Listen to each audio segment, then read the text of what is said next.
In this question, it is given that a centigrade and Fahrenheit thermometer are dipped in boiling water. The water temperature is lowered until the Fahrenheit thermometer registered 140 degree Fahrenheit. What is the fall in temperature as registered by the centigrade thermometer? So we can find out the relation between them by using that equation, that is reading in Fahrenheit scale minus its lower fixed point, that is 32, divided by its upper fixed point, that is 212, minus lower fixed point 32 is equal to corresponding reading in degree Celsius scale minus its lower fixed point 0 divided by its upper fixed point 100 minus lower fixed point 0.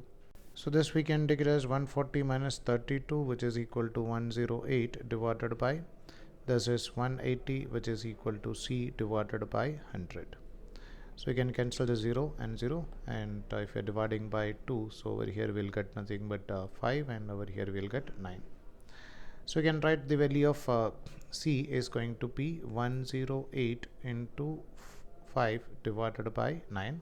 And we know that 108 divided by 9 is nothing but 12. So if you are dividing these two, we are going to get 12, and 12 5s are nothing but 60. So the corresponding reading in degrees Celsius is going to be 60. So we'll have a tendency to mark the option as 60, but once again read the question exactly what it is given. In question, they are asking the fall in temperature.